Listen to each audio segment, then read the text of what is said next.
What is going on, guys? Welcome back. Commentary for you. This is the worst Madden I've ever played.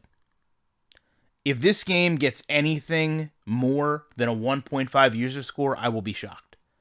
The clipping, the warping is the worst we've ever seen on this generation. I want you to watch this play. This is all from one half. I'm going to prove to you it's all from one half. You have a player trying to do an inside run off the draw. And what happens is the player logic is so bad. When the lineman pulls, he doesn't know who to block.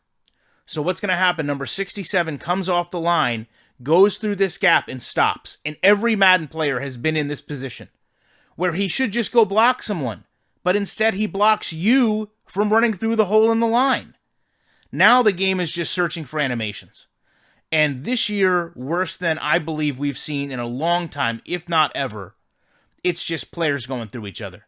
Shifting through each other, warping through each other. We'll come back to that tackle animation that I got pulled in as the user for number 23 going through Josh Allen, literally. I don't care if you look at this at speed, slow down, change the angle on this from the right side to the left side. You got players that are just going through each other with reckless abandon. And there's no rhyme or reason for it. Player models don't mean anything. This was the tackle animation that I was pulled from, throwing me through Josh Allen. How do you release a game like this? Now, if you think it's just that play, I want to show you another play here on an inside run that's just as bad. So in this one, the blocking isn't as egregious, but understand, as soon as he runs into the back of the lineman, it's over. You've got, again, players just blending, looking for animations. This is a mess. This is a war in the trenches. This is what happens when we have an NFL lineman working on a game. This is amateur. Now, this play here tells you all you need to know. There's so many aspects to this play that make it absolutely absurd. I don't know for the whole year if I'm going to have a play that's worse than this. So let this one sink in. I'm going to go back and show it to you kind of at speed. But the details that this game lacks is astonishing. So Josh Allen gets the ball, has no awareness, runs into the halfback, throws the ball, it gets in a catch animation, gets tipped, and a player is pulled from the sideline back into the field. So watching this slowed down, there's no movement from the halfback to try to go contain anyone. So Josh Allen runs directly into him. And as he runs into him, the same issues this game has start to show up. This is basically him going right through the halfback. How can you have throw out of sack? How can you have, I thought we were going to see animations where players' throws were impeded. He's going through the halfback. He throws the ball. Let's take a look just isolating this end zone. You've got multiple players here that are trying to interact with each other. One of them was covering the tight end. Now he's shifting into a tackle animation. The ball gets popped up in the air for really no reason.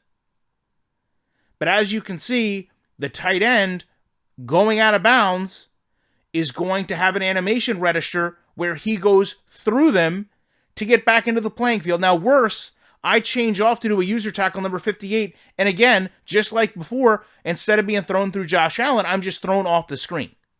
Taking a look at this ball, though, it does seem like it was impacted because it's going through kind of a wobbly spiral. But why is it popped up in the air here? I guess he just loses it. But look at this tight end. How does he get back into the field of play? He's got 3 players in front of him. Well, because, again, if we're just talking about the game doing whatever it wants and blending, it's just going to pull him over that player. Gravity doesn't matter. The game obviously knows he was out of bounds. It gave him a flag for illegal touching. This game has zero logic. If it knows the player's out of bounds, why is it giving him animations to catch a pass? And then obviously, if you look, number 37 goes over, gets stuck in an animation at the end of the play. Number 77 is doing this strange, backwards juke for no reason. I guess he's trying to avoid making this look any worse. At speed, this play's atrocious. Now, if you're playing the game and you've went through all that mess in the running and then you finally get a play like that, you have one option left. As I said, second quarter, simulation gameplay, 3 minutes and 28 seconds. There hasn't been a whole lot of time spent with this game. And that's really been, in a nutshell, Madden's problem. You don't have to spend a lot of time with this game to see how bad it is. I talked about it before. Go do EA Play, get a 10-hour trial, and in 3 hours, you're going to see that this game has not gotten any better. In fact, I would argue, if anything, that it's gotten worse. And this is what you're going to do. You're going to quit the game. Because this game isn't worth your time in its current state. Unless you have a YouTube channel, unless you want to talk about problems and hope they can be solved over and over and over again, because EA doesn't seem to be in the problem-solving business. They seem to be in the making a poor football game business. We could accept you didn't do anything to franchise mode if you made this game better. I could accept that you put in the yard if you made gameplay better. But when you have all these things wrong with your game, from AI awareness, logic, to animations playing, to players just not understanding where they are on the field or shifting through each other to find a completion to a play, the last thing I want you doing is trying to determine, can we make a 6-on-6 game or a 3-on-3 game? Guys, you don't have 11-on-11 football right. That needs to be the focus. Don't worry about other game modes until the game itself, the core, Madden, a play now game with 2 NFL teams in your NFL simulation game.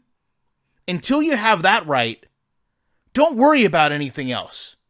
Don't worry about somebody buying MUT packs. Don't worry about somebody buying a visor. Let that be inspiration to you that those things can happen once you've got a game good enough to earn a consumer's dollar. Because right now, anyone that plays this game and understands or loves football can spend less than 30 minutes with it and will have a firm understanding that it is absolutely terrible. It should not be this way. These videos should be the anomaly, and instead, they are the standard. And that's because at EA, there is no standard for quality in a football game. None. Their main focus is building game modes to exploit microtransactions, and it has ruined this game every year in the process. The culmination is this year. And I, as I said, feel that's going to be reflected in the user score, as it was in the trailer. Love to know your thoughts on this. Appreciate you checking it out. Back in the week with more commentary.